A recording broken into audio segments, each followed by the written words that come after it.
Bwana wetu Yesu Kristo asifiwe. Mpendwa mtazamaji wa MHAE TV, karibu sana kwenye kipindi chetu cha mkate wa leo, kipindi ambacho kimekuwa baraka mno, kipindi ambacho kimewafurahisha wengi. Chukue nafasi hii kukushukuru sana kwa kufuatana nami katika mfululizo mrefu uliopita tulipokuwa tukimwangalia Yesu Kristo aonavyo dhambi zetu. Na leo tunaingia jambo jipya. Naamini utakuwa pamoja nami na mfululizo wake huenda na jambo hili pia ukawa mrefu.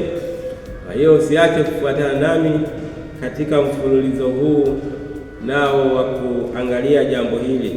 Nalo ni hili: ahadi za Mungu kwako. Ahadi za Mungu kwako. Tasoma mistari michache kutoka kitabu cha Mwanzo sura ya kwanza. Some mistari mitatu wa 26, 27 na 28. Mwanzo sura ya kwanza mstari wa 26, 27 na 28. Mungu akasema, na tumfanye mtu kwa mfano wetu, kwa sura yetu, wakatawale samaki wa baharini na ndege wa angani na wanyama wa nchi yote pia, na kila chenye kutambaa kitambaacho juu ya nchi. Mungu akamuumba mtu kwa mfano wake, kwa mfano wa Mungu alimuumba, mwanamume na mwanamke aliwaumba. Mungu akawabarikia. Mungu akawaambia, zaeni mkaongezeke, mkaijaze nchi na kumtiisha, mkatawale samaki wa baharini na ndege wa angani na kila kiumbe chenye uhai kitambaacho juu ya nchi. Amen. Ndugu, asante kwa hili linalokujia. Mimi naamini utalifurahia na litabadili kabisa mtazamo wa maisha yako jumla. Hili ni jambo muhimu sana. Ahadi za Mungu kwako. Ahadi za Mungu kwako. Mungu aliyetuumba ni mwema na ni mkuu kuliko vyote, na uumbaji wake ni wa ajabu sana. Mungu alipoumba, alianza kuumba mbingu kule anakoishi yeye, baadaye akaiumba dunia kwa ajili yetu, na ndipo akatuumba na sisi pia. Hiyo ni kwamba Mungu aliandaa dunia kwa ajili yetu. Biblia inasema alituumba kwa mfano wake, kwa mfano wake alimuumba mwanamume na mwanamke. Kwa hiyo tumeumbwa kwa mfano wa Mungu, lakini jambo muhimu hapa linaloahidiwa, ukatawale. Akasema wakatawale bahari, samaki, ndege wa angani na wanyama na kila kitu. Kwa hiyo tumeumbwa kutawala. Akasema zaeni mkaongezeke na kuijaza nchi na kuitiisha, katawale samaki wa baharini na ndege wa angani na kila kiumbe chenye uhai. Sisi tumepewa kutawala. Kwa hiyo ni ahadi yetu kwa Mungu kwamba tufanywe watawala, akatufanya kuwa watawala. Mungu alituahidi kwamba atakapotuumba tutakuwa watawala. Hii ni ahadi ya kwanza ya Mungu kwako na kwangu pia, kwamba sisi ni watawala. Hii ni jambo la ajabu. Alitakia yeye mwenyewe aushike utawala wote, lakini akaugawa kwa wanadamu, maana yeye ndiyo mtawala mkuu, lakini ametoa sehemu kidogo kumpa mwanadamu kutawala dunia.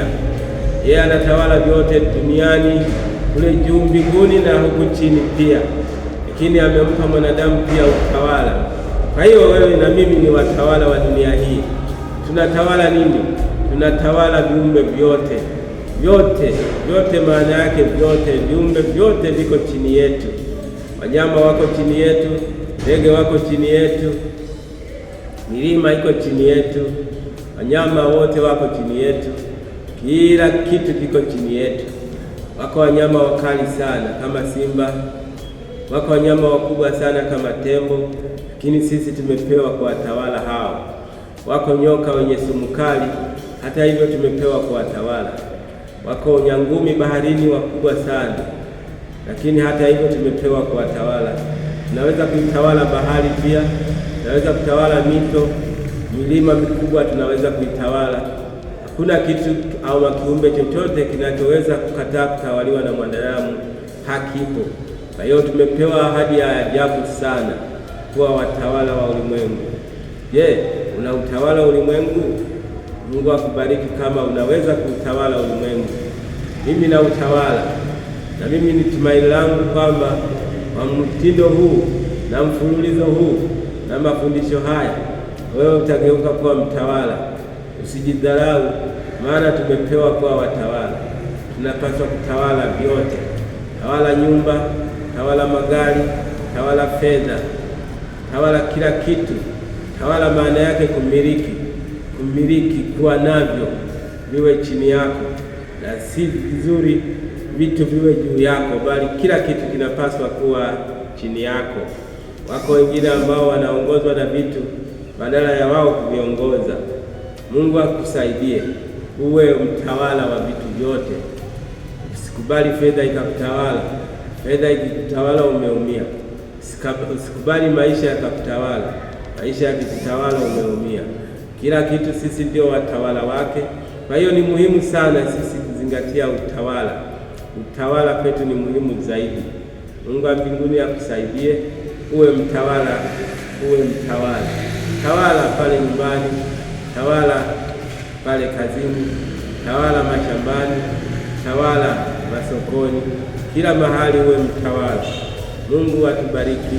Mfululizo wake ni mrefu, lakini utakuwa wa faida kubwa na utakupa mtazamo mpya wa maisha. Mungu wa mbinguni akubariki. Siache kuniunga mkono kwa kusubscribe, wewe ambaye bado, like na kucomment. Wewe ambaye umefanya hivyo, Mungu anaendelea kumimina baraka juu yako. Siache kuendelea kufuatilia hata hivyo, maana haya mambo ni ya msingi na ya maana sana katika maisha yako. Mungu wa mbinguni akubariki tukapo na uingiapo. Jina la Utatu, Mungu Baba, Mwana na Roho Mtakatifu. Amen.